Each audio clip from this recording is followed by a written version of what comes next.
बढ़ते हैं जी आगे। बात जरा फॉरेन सेक्रेटरी की भी करते हैं। बात के फॉरेन सेक्रेटरी का बयान सामने आया है, हर्ष श्रृंगला का बड़ा बयान सामने आया है। और यह बयान उस वक्त सामने आया है जब पाकिस्तान से लगातार इस तरीके के बयानात आ रहे थे कि लग रहा था कि शायद भारत और पाकिस्तान के बीच रिश्ते उस्तवार और बेहतर हो सकते हैं। इस बीच उनका मानना है कि भारत अपनी नेबरहुड फर्स्ट के तहत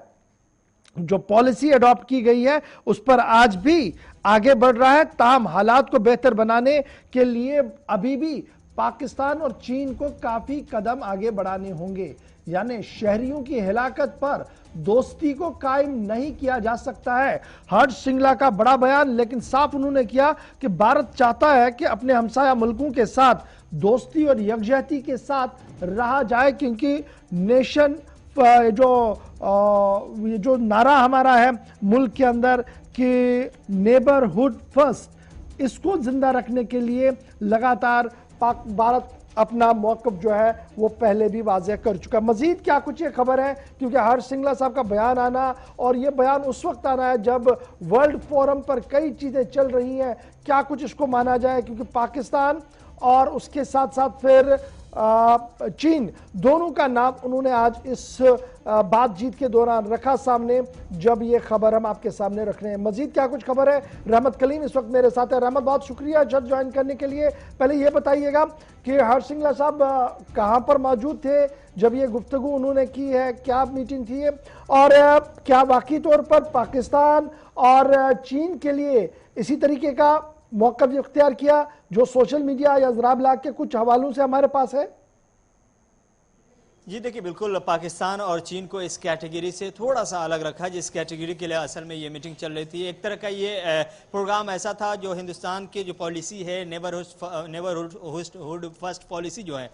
उस पॉलिसी को लेकर के एक प्रोग्राम मैसूर में थे। उस प्रोग्राम में बाज़ाब्ता तौर पर खिताब कर रहे थे, इनको कलीदी खुतबा पेश करने के लिए मदऊ किया गया था। वहाँ जब अपना खिताब कर रहे थे उस दौरान उन्होंने पड़ोसी ममालिक को लेकर के किस तरह के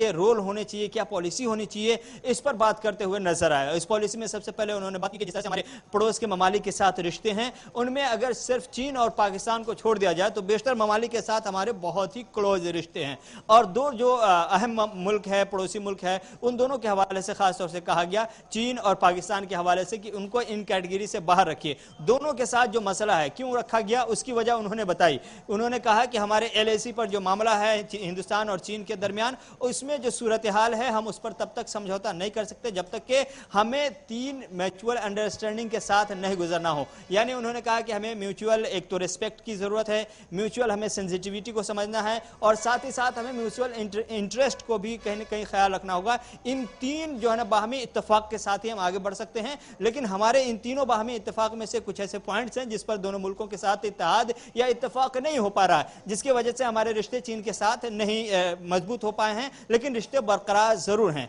पाकिस्तान की बात आई, उन्होंने कहा कि इन ममालिक में पाकिस्तान एक ऐसा मुल्क है जिसके साथ रिश्ते क्लोज नहीं है, हमारे मजबूत रिश्ते नहीं है। इस चीज का उन्होंने खुले तौर पर एहतराफ किया। उन्होंने कहा कि पाकिस्तान की जब भी बात आती है पाकिस्तान के साथ रिश्ते मजबूत करने की, तो हम किसी भी पड़ोसी मुल्क के साथ रिश्ते मजबूत करके अपनी सिक्योरिटी को खतरे में नहीं डाल सकते। यानी उनका कहना सीधे तौर पर यह था कि अगर हम पाकिस्तान के साथ रिश्ते मजबूत करते हैं तो सबसे पहली जो पोजीशन होती है, सबसे पहला जो नुकसान है, फिलहाल जो सिचुएशन है उसमें हमारे सिक्योरिटी को खतरा लायक हो जाता है। इसलिए जब तक कि पाकिस्तान की तरफ से यह तस्वीर क्लियर नहीं की जाएगी, एतमाद में नहीं लिया जाएगा, सूरत हाल नहीं बदलेगी और जो खतरा हमारे सिक्योरिटी को है, इंटरनल सिक्योरिटी को, वो खत्म नहीं होगा और वो बादल छटेंगे नहीं, तब तक कि पाकिस्तान के साथ हमारे रिश्ते क्लोज नहीं होंगे। क्लोज रिश्तों की बात हो रही थी और क्लोज रिश्तों में चीन और पाकिस्तान को अलग रखा गया। यह और बात है कि आने वाले दिनों में इस स्पीच का अगर कुछ हिस्सा देखें तो आपको ऐसा लगेगा ये एक कहीं ना कहीं एक बहाना है। इसमें मैं जो पढ़ पाया और मैं जो मुख्तलिफ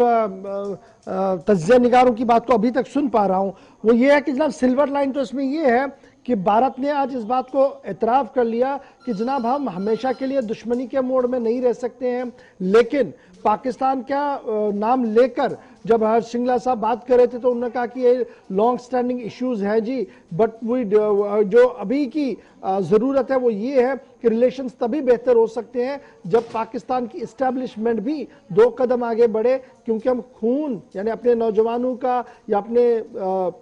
मुल्क के अंदर नौजवानों के खून से दोस्ती पर आगे नहीं बढ़ना चाहते। सीधी सीधी बात थी, जो क्रॉस बॉर्डर टेररिज्म वाला मामला है इस पर लगाम हो, उसके बाद आगे बढ़े। जबकि पाकिस्तान के 2-3 महीनों के जो स्टेटमेंट्स थे वो थोड़े से डिफरेंट थे, रिवायत से हटकर थे। जी बिल्कुल, पाकिस्तान के साथ जो रिश्ते की बहाली की बात है, जो पाकिस्तान खुद चाहता है बाहर से रिश्ता बहाल करना, और हिंदुस्तान का भी ये मूड रहा है कि वो अपने पड़ोसियों के साथ रिश्ते मजबूत करे। यही वजह है कि हिंदुस्तान ने सबसे पहले नेबरहुड फर्स्ट पॉलिसी को इख्तियार किया था, इसको लॉन्च किया था, और इसको लेकर के जो पड़ोस के ममालिक है, चाहे वो श्रीलंका हो, नेपाल हो, भूटान हो, मालदीव हो, बांग्लादेश हो, पाकिस्तान हो, चीन हो, इन ममालिक के साथ रिश्ते बेहतर किए थे। लेकिन सर्टेन टाइम में आके हमारे साथ कुछ ऐसा हुआ जहां पर हमारी खुद मुख्तारी और साथ ही साथ हमारे जो वकार को ठेस पहुंचाने की कोशिश की गई, और एलएसी से लेकर एलओसी तक जिस तरह से सूरत हाल बदली, उसकी वजह से चीन और पाकिस्तान से रिश्ते खराब हो गए। लेकिन ये भारत नहीं चाह रहा था कि रिश्ते खराब हो, लेकिन कंडीशन कुछ ऐसी पैदा हो गई जिसकी वजह से एलएसी पर चीन से खराब हो गया और एलओसी पर पाकिस्तान के साथ। हालांकि इमरान खान की सरकार से ये उम्मीदें थी कि वो टेरर और टॉक का जो फॉर्मूला हिंदुस्तान ने पहले ही कह दिया था कि एक साथ हम नहीं चलने देंगे, इस फॉर्मूले पर काम करेंगे, लेकिन इमरान खान ने इस पर काम नहीं किया, जिसकी वजह से हम पिछले 2 से 3 साल से देख रहे हैं मुसलसल जुमूद का शिकार है। लेकिन पिछले 6 महीने में जो बातें चल रही हैं, जो हवाएं बह रही हैं, जिस तरह का माहौल क्रिएट करने की कोशिश की जा रही है, वो सब कहीं ना कहीं मुस्बत माहौल को पैदा करने वाली कोशिश है। और आज जब बयान दे रहे थे हर्षवर्धन श्रृंखला, उन्होंने कहा कि हम पाकिस्तान के साथ रिश्ते जरूर चाहते हैं, हम अपने पड़ोसियों के साथ इसलिए भी रिश्ते चाहते हैं कि हम जब भी हमारे मसाइल होते हैं तो हमें दूर की तरफ देखना ना पड़े, हम एक अलग जोन बनाएं एशिया का, पड़ोसी ममालिक का, और एक ऐसे बेल्ट को तैयार करें जो दुनिया के दूसरे हिस्सों के लिए भी कहीं ना कहीं अहमियत का हामिल हो। हम जब पड़ोसी ममालिक अलग अलग छोटे छोटे टुकड़ियों में बटे हुए हैं तो कोई मुल्क को कोई खास अहमियत दुनिया में हासिल नहीं है। जो 2 चंद जो बड़े ममालिक है अपनी पोजीशन के हिसाब से उन्हें ही बार बार पूछा जाता है, लेकिन जो छोटे ममालिक हो गए, नेपाल हो गया, श्रीलंका हो गया, भूटान हो गया, मालदीव हो गया, इनको बहुत ज्यादा खातिर खा में नहीं लाया जाता। तो नेबरहुड फर्स्ट पॉलिसी है, उसका मतलब यह है कि हमारी एक जो पड़ोसी ममालिक की एक तवानाई है, एक ताकत है, एक इत्तेहाद है, उसको दुनिया तस्लीम करे। और इसी पर जोर देते हुए उन्होंने चीन और पाकिस्तान का भी जिक्र किया, कहा कि हम पाकिस्तान से रिश्ते चाहते हैं, लेकिन हम अपने शहरियों के सर पे किसी भी तरह से खतरात के साथ सौदा करके ये रिश्ते नहीं चाहते। और पाकिस्तान अगर इस बात की गवाही के साथ सबूत देने के लिए तैयार है, एतमाद में लेकर के अगर कोशिश करते हैं तो कोशिश कामयाब हो सकती है कि हाँ, टेरर का जो मामला है, जो इन्फिल्ट्रेशन है, जो दहशतगर्दाना खेल है, वो खेल खत्म किया जाए। और फिर भारत कभी भी किसी भी पड़ोसी मुल्क से अपनी दुश्मनी मोलने की कोशिश नहीं की, कभी भी इस सिलसिले में कोई ऐसा बयान नहीं दिया जिससे हिंदुस्तान चाहे कि रिश्ते खराब हो। हम ये समझे कि फिलहाल बर्फ पिघलती हुई उतनी ज्यादा नजर नहीं आ रही है जो हमें चंद हफ्ते पहले दिख रहा था पाकिस्तान से। अब जरा अपने नाज़रीन को मैं फटाफट से एक चीज बता दूं, हर्ष श्रृंखला साहब कहां पर ये बात कर रहे थे जी, वो सिविल सर्विसेज ट्रेनीज यानी जो नए आईएएस, आईपीएस, आईएफएस है इंडियन फॉरेन सर्विस के, वो जो ट्रेनीज वहां पर थे उनको खिताब कर रहे थे, जिस दौरान उन्होंने ये कहा कि जनाब हमारी नेबरहुड की जो पॉलिसी है उसको top of the agenda prime minister Modi ने रखा है, और उसमें जितने भी मुल्क हैं उनके साथ हमारे बेहतर ताल्लुकात है, लेकिन चीन जब तक अपनी रिवायती पॉलिसी को तर्क नहीं करेगा शायद तब तक बेहतर हालात हो। और पाकिस्तान का भी उन्होंने जिक्र लिया, लेकिन उसके साथ उन्होंने कल ये साफ कर दिया कि अफगानिस्तान के साथ पुराशुभ हालात के अंदर या मौजूदा हालात के अंदर उन्होंने किस तरीके से काम किया उसका जिक्र उन्होंने किया। बांग्लादेश की अरसर नौ तामीर में किस तरीके से काम लिया गया, भूटान, नेपाल, मालदीव, म्यांमार का जिक्र उन्होंने किया, और श्रीलंका का भी जिक्र किया। अब जब ये